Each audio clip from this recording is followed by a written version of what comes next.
What's up guys, Ivan Carranza here and welcome to Bass Tone Tuesday. Today we're gonna talk about preamp pedals.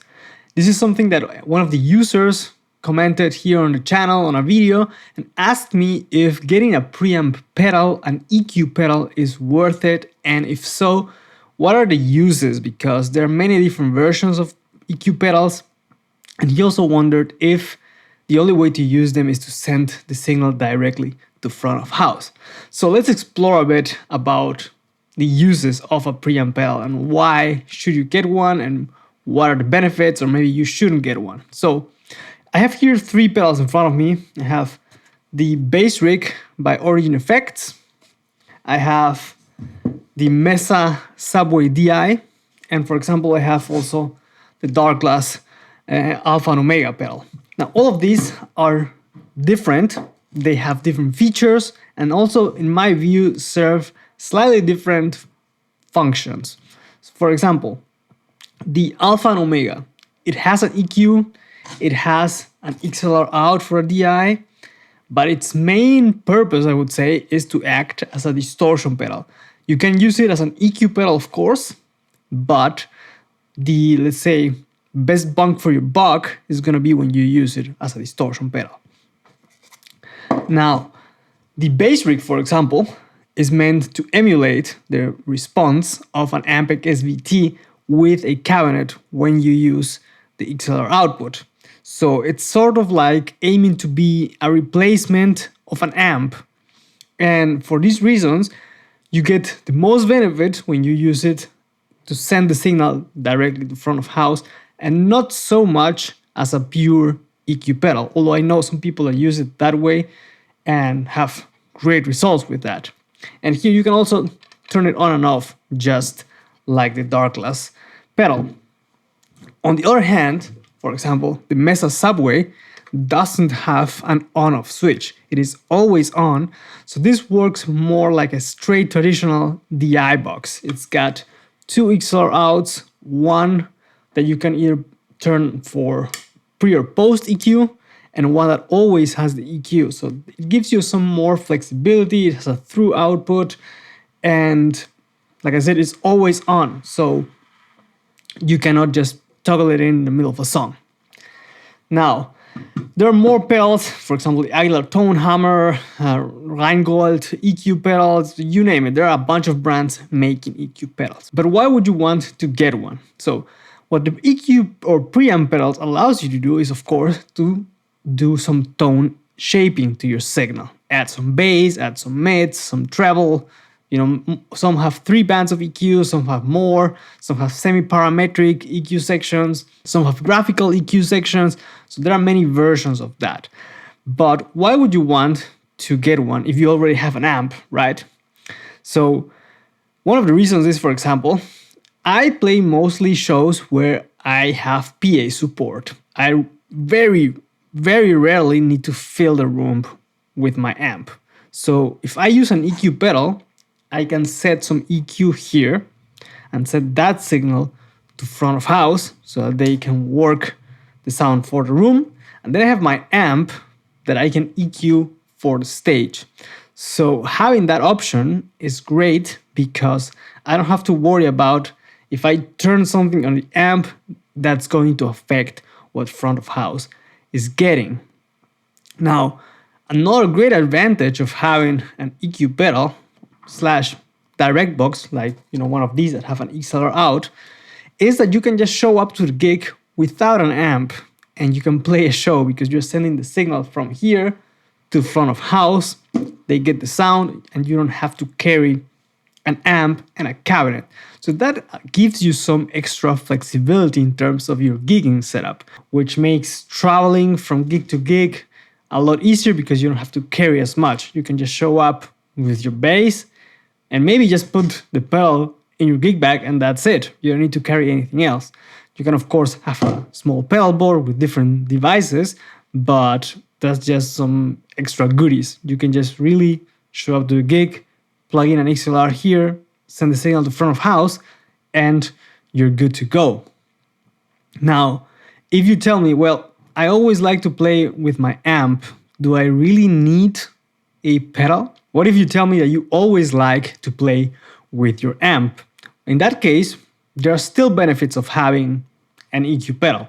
For example, if you can turn it on and off, you can, for example, adjust some EQ for a song or for a particular section of a song that requires a slightly different tone. For example, if you're switching from fingers to pick or fingers to slap or palm muting. I always suggest to adjust your technique first, but still having some extra tools to make the sound fit the song better are always helpful. So maybe you need a slight bass boost when you're palm muting, or maybe you need some more definition on the pick attack, or you need to, scoop some mids for your slap sound. Just stomping on a pedal and getting that sound is something that's very useful. And turning around and doing that on your amp mid-song is kind of hard. So having an EQ pedal to turn on and off for some sections of the song or during the set is fairly useful.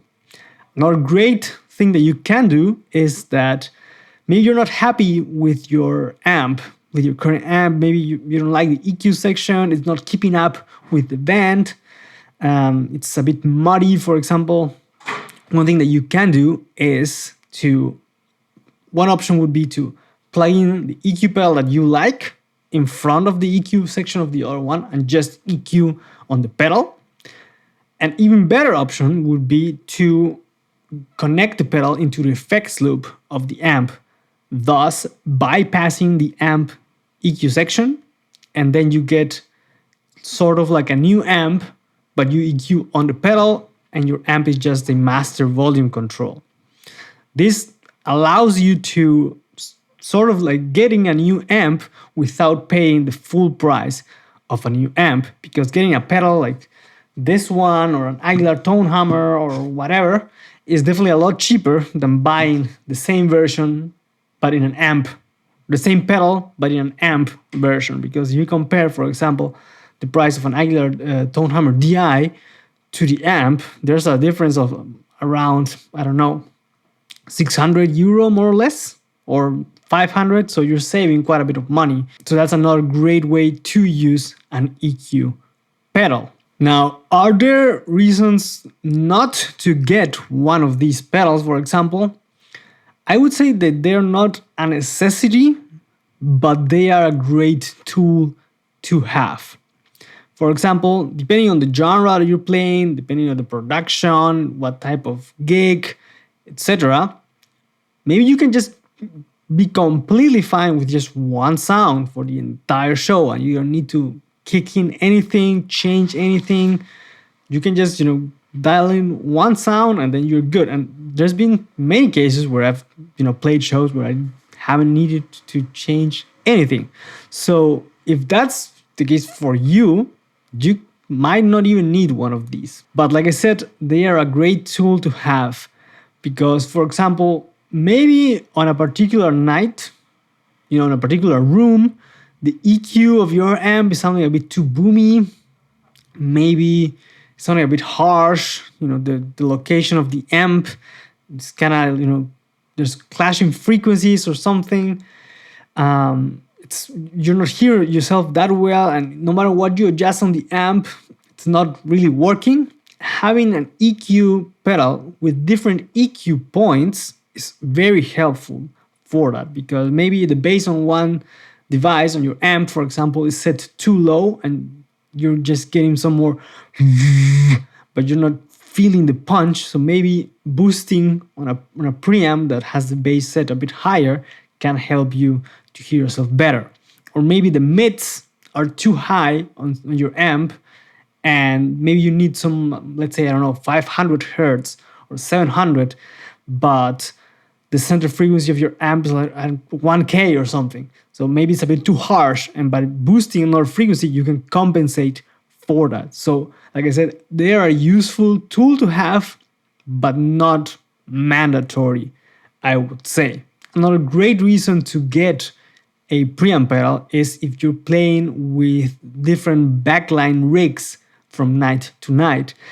Maybe you get one amp on night one, maybe you're traveling somewhere else and you get something else as a backline, so you don't know the gear, but having at least a preamp pedal that you know how it works and you know how the EQ section interacts with your plane, and you know how to dial it in, that is very valuable, because you can do what I mentioned earlier.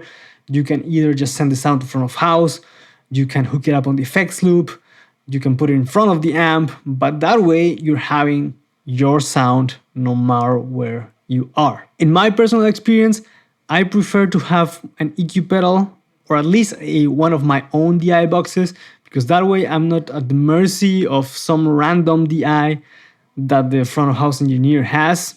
Sometimes they're fairly cheap and they take away, some tone out of your sound. Maybe they're, like cheap $30 DI boxes, and having something that you know how it sounds, that you know has a solid DI, that the EQ is musical, can be very helpful.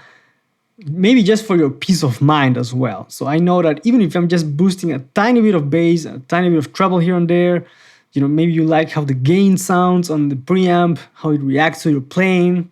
It makes you feel more comfortable. It makes you play better because you like the way you're hearing yourself. Getting one of these is great. So I hope you guys liked this video.